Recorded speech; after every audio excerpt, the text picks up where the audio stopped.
Contexto de Mercadotecnia con Jorge Reyes Casas. Jorge, ¿cómo estás? Bienvenido, buenos días. ¿Qué tal, Marce? ¿Cómo estás? Muy bien, gracias. ¿Tú?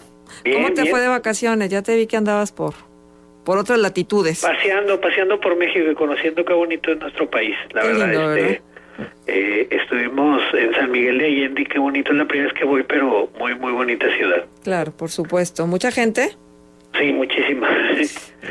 ¿Caros los servicios? Muchísimo y pues caro, claro. Pero la verdad sí valió la pena porque la ciudad sí está puesta con todo para atender al turismo nacional y extranjero. Entonces, así es. Sí valió la pena, la qué verdad. Bueno, Jorge, qué bueno que ya estás acá. Bueno, la verdad es que sí, y es un gusto estar de nuevo aquí en el contexto de la mercadotecnia después de estos días de descanso. Ayer que venía en carretera venía pensando en una empresa con la que estamos trabajando que estaba dudando entre hacer cambios o no. Y me vino a la mente una frase de Mark Zuckerberg, el CEO de Facebook, la cual decía que el mayor riesgo no es correr riesgos. En un mundo que cambia rápidamente, no correr riesgos es la única estrategia asegurada hacia el fracaso. Y la verdad es que tiene razón. El mundo se está moviendo tan rápido que quedarte donde estás y esperar a que milagrosamente el consumidor cambie y te empiece a querer, es más difícil a tú cambiar y estar realizando cambios continuamente. ¿Para qué? Para irte adaptando a las nuevas tendencias de este consumidor, pues que está ávido de cosas nuevas y que cada vez, a lo mejor el consumidor antes era un poquito más pasivo, ahorita el consumidor es un poquito más, está siempre buscando las novedades, ¿no? Y la verdad es que los riesgos están a la orden del día en los negocios. Y si queremos sobrevivir, por eso el día de hoy quise tocar los riesgos, pero los quise tocar desde el punto de vista de los cambios en el consumidor, o sea, cómo responde el cerebro de los consumidores a diversos cambios. Entonces, la verdad es que nada nos da más miedo, y eso puedo decir que a la gran mayoría de las personas nada nos da más miedo que los cambios, ¿no? Uh-huh. A las marcas los cambios les asustan porque hacen que pierdan el control de lo que está ocurriendo y que se vean sometidas a situaciones en las que ya no controlan su contexto, ¿no? De hecho, podrían definir que hay dos grandes tipos de cambios. Un cambio que ocurre porque ellas lo generan, vamos a suponer la apertura de una nueva sucursal o la venta de una nueva línea de productos o una nueva categoría, o tratar de atacar otros segmentos de mercado. Bueno, es un cambio que ocurre porque tú lo generaste, ¿no? Y la situación es algo pues más o menos controlado, te dio tiempo de sentarte, de ver posibles reacciones, has ido jugando y has ido previniendo lo que puede ocurrir, ¿no? Todo parece un poco menos peligroso, pero cuando el cambio llega de forma inesperada, la situación es mucho más tensa y mucho más compleja, y es algo que a las compañías les asusta un poquito o mucho más, ¿no? Sí, hablaba el otro día como un cliente yo no lograba entender su problema, y le hice la siguiente pregunta, o sea, si pudieras elegir un lado, el que tú quieras, en el que estás más cercano, ¿tú qué eres más? ¿Eres un Blockbuster o eres un Netflix? Entonces, si eres más como un Blockbuster, tú y tus consumidores van a estar perdidos y no saben lo que va a ocurrir, y poco a poco va a ser esta migración. Y lo habíamos hablado en contextos pasados de la ley de la difusión de la información, donde había unos innovadores tempranos y luego ya después viene la mayoría tardía y empieza a haber un cambio en las conductas del consumidor hacia todas las categorías de productos, ¿no? Pero regresando al punto de vista del consumidor, el cambio siempre da miedo, porque siempre esto supone que te vas a enfrentar a un cierto vacío. O sea, ¿qué es lo que va a pasar? Es imposible saberlo a ciencia cierta, y al final los cambios aterran, pero lo cierto es que el cerebro humano responde de una manera concreta, no solo a los grandes cambios, sino también a cualquier modificación que puede ir surgiendo ante la persona en cuestión. Entonces, hay muchos estudios que se están haciendo en este momento, precisamente porque estamos ante una época de grandes cambios, y conocer lo que ocurre en el cerebro humano cuando se producen cambios y modificaciones y qué es lo que se necesita para ver las cosas de manera menos negativa, es por lo tanto una información que muchas de las empresas debemos o deben tomar en cuenta, ¿no? De hecho, ahorita en nuestra página de Twitter, en @mtorreon, subimos un artículo que nos encontramos de Fast Company, donde dice que acaban de hacer un listado con algunas de las reacciones del cerebro humano ante los cambios, y de estos datos de neurociencia, ojo, neurociencia y no marketing, se pueden extraer algunas lecciones sobre cómo preparar al consumidor para los cambios, ¿no? Lo primero que te dicen, o uno de los primeros puntos sobre lo que ocurre con las personas cuando se enfrentan a cambios y a situaciones que no son las que están habituadas a enfrentarse, es que en ocasiones, de acuerdo a este estudio, se refuerza más la necesidad de conectar con los demás. Ocurre, por ejemplo, cuando se está atravesando un periodo en el que no se está cómodo o en el que uno no se siente bien.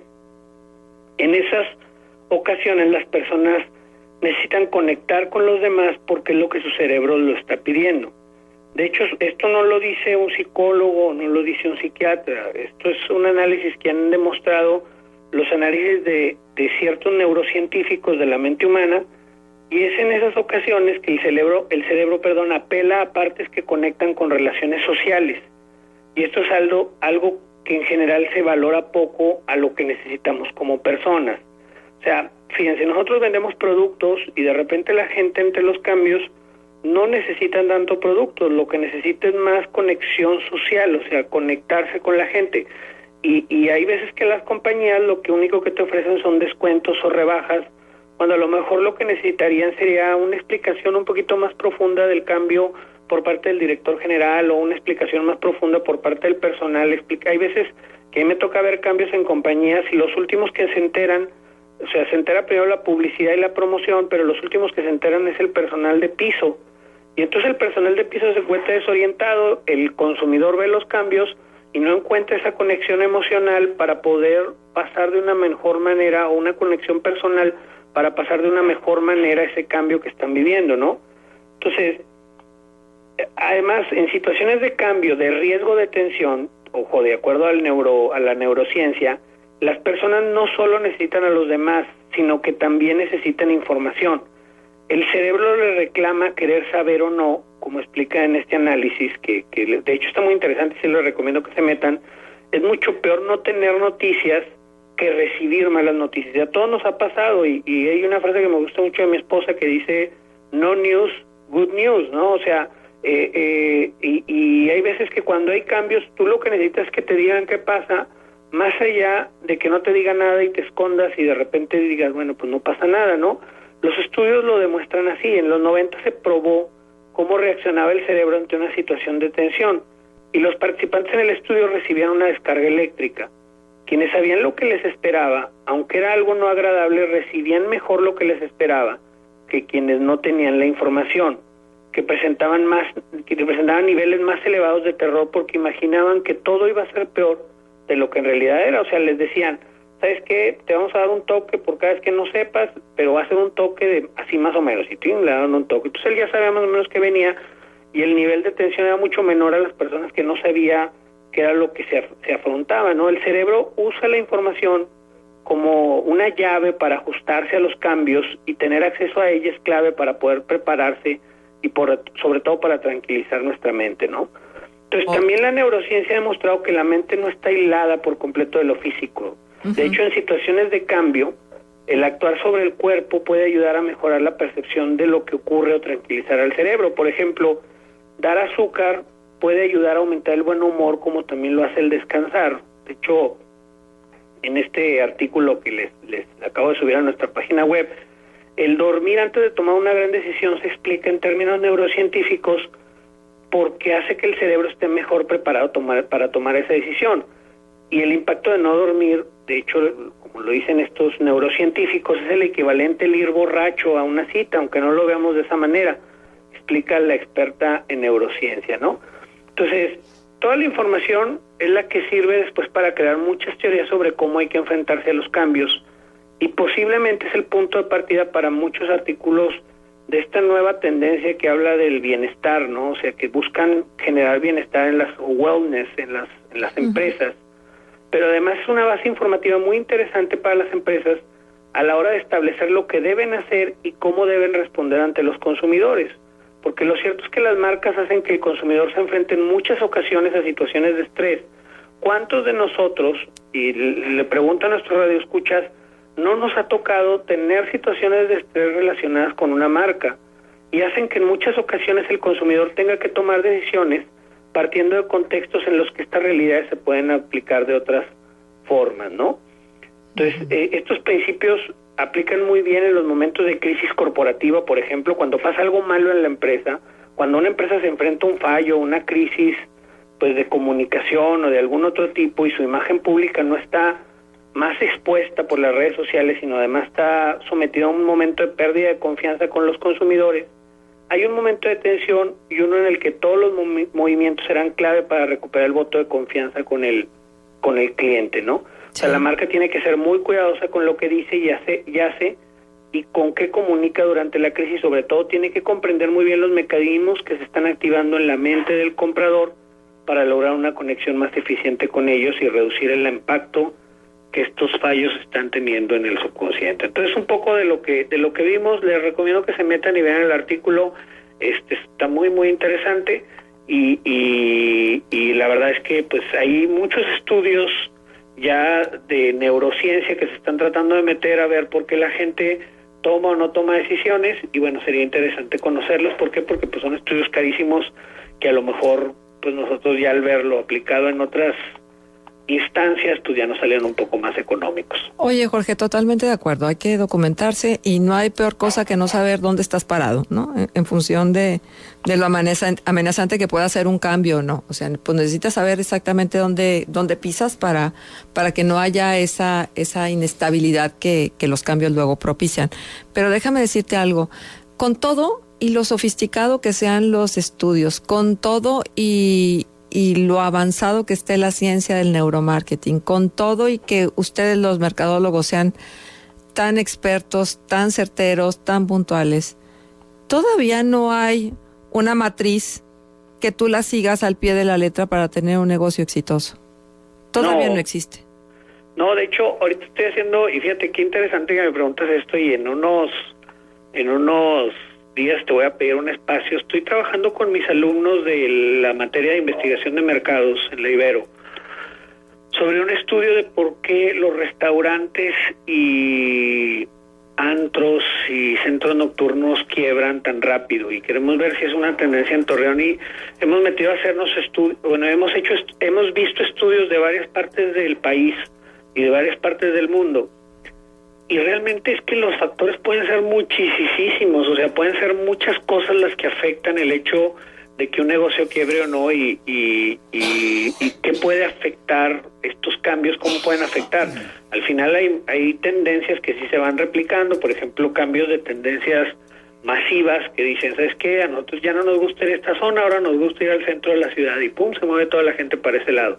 O la apertura de bares así tantos en tan poco tiempo también puede ser un factor, pero también pueden ser cuestiones como falta de conocimientos administrativos o como falta de apalancamiento financiero mal llevado, o sea, que piden mucho crédito y de repente el crédito hace que quiebren. Entonces estamos trabajando en eso y te prometo que en los próximos días, por ahí de mayo, te vamos a presentar los resultados de este estudio que ya tenemos 2 meses haciendo y que no vamos a tardar 4, pero va a estar muy padre. Pues aquí con muchísimo gusto lo recibimos, porque la verdad de las cosas es que esto es así, Jorge. Tú le apuestas y tratas de como de cubrir todos los puntos finos que se supone que debe un negocio cumplir para que pueda tener aliento, y resulta que hay algo que no le gustó al cliente, ¿sí? Sí. Algo que por más de que tú escogiste el color que te dijeron que era el que motivaba al consumo de cierto producto, pues a lo mejor el color es el que no le gustó al cliente, ¿no? Sí, y a mí me preguntan, oye, Jorge, ¿y hacer un estudio de mercado me va a garantizar el éxito? Yo les digo, no, pues es que el éxito depende de muchísimos factores. Lo que sí es que te puede alejar del fracaso, que eso sí, oye, vas derechito a hacer algo que va a ser un error, y el estudio te va a ayudar a que no lo hagas. ¿Por qué? Porque ya lo sabes, o sea, sabes que a lo mejor manejar ese producto con, no sé, un toque bélico le puede hacer un concepto negativo para el consumidor, por lo cual no te recomendamos que lo saques de esa manera. Ahora, déjame preguntarte, y no me voy a despegar mucho porque finalmente estamos hablando de lo mismo, productos que quieren tener el consumo de los clientes. ¿Y qué pasa, por ejemplo, con los políticos? Los políticos que tienen, van teniendo estudios de mercado de una manera metódica y paulatina, de acuerdo a sus intenciones o a las posibilidades de que sean candidatos a algún puesto de poder.